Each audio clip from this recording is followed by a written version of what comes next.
For those of you who don't know me, my name's Kang like Kangaroo. I'm a Canadian that's currently living and working in Seattle as a software engineer. And on this channel, we explore tips and tricks that techies can take advantage of in order to reach FIRE faster. And we like to have some fun along the way. So in this video, I'm going to be talking about how much I spent, saved, and invested in the month of June. First off, let's talk about pay. This month I took home around $3,400 after my 401k contributions and my ESPP contributions. So this has been more or less the same from the last 6 months that I've been doing this. I know next month it's going to be different because my 401k contributions are basically finished now, but you can go back and check the old videos if you want to see the receipts. Next up, we have investments. In total, this month I invested $7,100.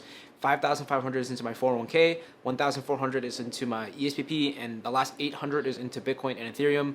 $100 each week, every week. All right, now that we've talked about the pay and the investments, let's dive into the spending, which is a little bit more fun. June was a pretty fun month for me. I was a groomsman for my friend's wedding. It was my birthday, and I also visited home for like 3 weeks. And despite all those things happening, I actually spent a little bit less money than I would have expected. In total, I spent $2,465 through the month of June. And we're gonna break down all the costs of everything. So first we have auto and transport. This is around $100. A lot of this was Ubers to and from the wedding, like the airport or whatever. Next up, we have $87 on alcohol and bars. This was over budget by like 30 bucks. But it makes sense since I was coming back home to Toronto. All my friends were also flying back home from different places. So we're all just catching up, grabbing drinks, that sort of thing. Next up, we have fast food and dining for $154. Now, considering I was eating out a lot, 150 bucks I don't think is too bad, mostly because the Canadian dollar is like really weak right now in comparison to the US dollar, so I got pretty lucky in that sense. Next, we have groceries. Like I said, I was eating a lot out in Toronto, so grocery bill being pretty low, that makes sense. This is mostly just food for breakfast and stuff like that. Next, we have restaurants for $66. Now, this is $40 under budget, which, I mean, like if you just move around the fast food budget, it kind of evens out. But I guess when I was home, my girlfriend took me out and treated me to a couple places, so thanks for cooking the books, I guess. Next, we have gifts and donations, 20 bucks, that's whatever. Health and fitness, this month I spent $50. So a lot of this was for saline solution because I got my ears pierced.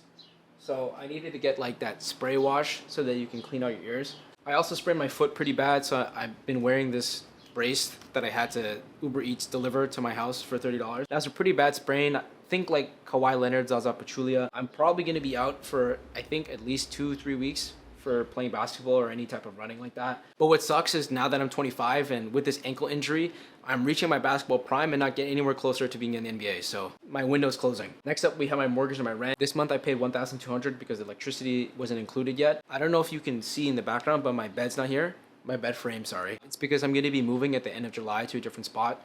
Rent is still going to be $1,300. I'll give you a tour, I guess, when I move. But yeah, I'm slowly starting to sell all my furniture because the place that I'm moving into is like semi-furnished. Next up, we have hair. It says $0, but I got a haircut like a day ago, which I guess is why it's not showing up yet. But it was $36 and you just got a little trim. Have to look sweet for the summer, if you know what I mean. Next, we have laundry for $20. Pretty straightforward, need to wash my clothes. Next up, we have shopping for $140.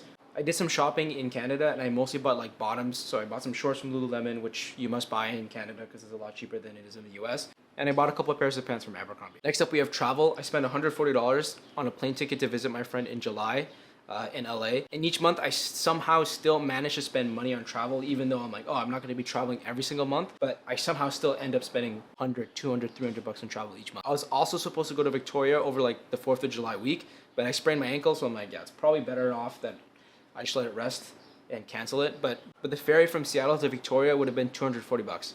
Next, we have everything else. So I don't know if I mentioned it earlier, but the main reason that I went back home to Toronto was for my friend's wedding. I was actually one of my friend's groomsmen, so we all got matching suits. It was really cool to have all of us have matching suits, but it was around $200 for the rental, which I think is a pretty fair price. Next up, we have Go Place Club, which is a spa in Markham, which is near Toronto. This is part of my friend's bachelor party, and if you've never been to a spa with all your friends, I highly recommend it. It's actually a really good time. I thought that I wouldn't like it too much, but it was actually a lot of fun. But that ended up being like $65 a person, which is, again, I think pretty reasonable. And we also have this cash withdrawal, which was 60 bucks. So I pulled this money to buy Fire Emblem Engage, which, for those of you who don't know, it's like a turn-based strategy game. But that game, I played like crazy when I came back, and I finished it within a week. I spent like 50, 60 hours on it. Really fun game. I recommend playing it if you've never played any Fire Emblem games. It's a good one to get into the series, I think. But yeah, very convenient that I bought the game and then sprained my ankle because that's all I was doing.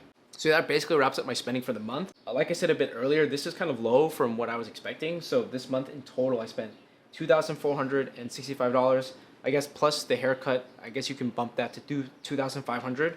which is actually still lower than what I spent in the previous months. Yeah, I guess I did pretty well this month considering that I went home. Now, so I did say I got my ears pierced, but I didn't mention how much it cost. It's actually because I got it as a gift to my girlfriend. That actually hurt a lot. I didn't like it. She also got me this card holder, which is pretty nice. Mine was kind of dying, so it's nice to get a replacement. And this nice lightweight REI backpack. This is the Flash 18. It's pretty lightweight. I think it's gonna be really good for when I go hiking and stuff. So yeah, good gift. Very excited. Thank you very much. But yeah, just to wrap up, I'm back in Seattle. I do always miss home a little bit, but it is nice to be back in my own space and have my routine back. Admittedly, it also kind of sucks that I sprained my ankle like literally the first day or second day that I was back in Seattle, so it kind of messes up my whole routine going forward a little bit. But that basically wraps up the video. Thanks for watching if you made it this far. If you have any questions or comments, leave them down below. Still want to see my face or hear my voice, you can watch this video right here where I talk about my whole entire net worth on my birthday.